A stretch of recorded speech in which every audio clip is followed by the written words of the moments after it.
بەناوی خی گەورە ئمڕۆ لە نووسنگەی سۆرانی دەستگای خێرخوازی بەخسین باوکاری خێرخوازێ خی گەورە پاداشی داتەوە هەستاین بە دابەشکردنی 25 میلیۆن دینار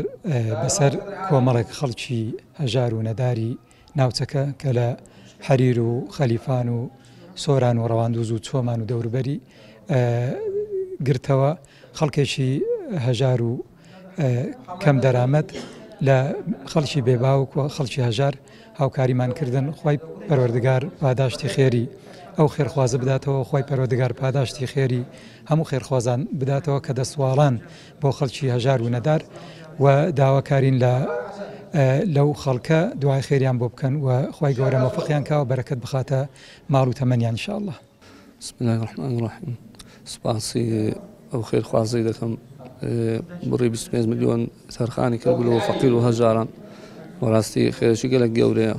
سپاسی مەلبەندی سۆران دەکەم، سپاسی بەخشین دەکەم. خی گەورە تەمە درێژیان کە یا ڕەبی. والله زۆر زەورە خوا خێرتان نووسێ خوا لێتان ڕازی بەڕاستی زۆر فەقیر و هەژار هەر زۆر زۆرە و ساڵە خی گەورە پاداشتی بە خێرتان بداتەوە هەستان بە دابەشکردنی ئەو یارمەتیە بەڕاستی لەوانەیە هەزاران خەڵک ئێستا هەبینان نەبی ئێوارێ بخۆ لەوانەیە هەزاران ماڵ هەبی نەتوان جلوبەرگ لۆ منداڵەکان دابن بکە خوا خێرتان بنووسی خوا پاداشتی بە خێرتان بداتەوە انشاءالله ببیتە پێشباری دنیا و قیامەت یا ڕەبی خوا لێتان ڕازی بسەرکەوتوو بن هەموو ساڵی ئەواسە بەتە خۆراکێک و هەندێک پارە ئەوادەنە خەڵکی فەقیر و خوا خێرتان بنووسی زۆر سپاس.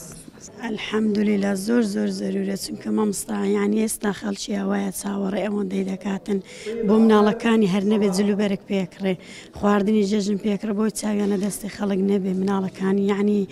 حەز بە لاوازی نەکەن یا ڕەبی خۆی گەورە پایدارتان کە خوا نمونەتان زیاد کە بەڕاستی ینی خەڵک پێویستی بابە شتی ئەوە یا ڕەبی خۆی گەورە هەر نییە نمونەتان زیاد کە ئینشاءالله مامۆستا سەلامەت بیا ڕەبی.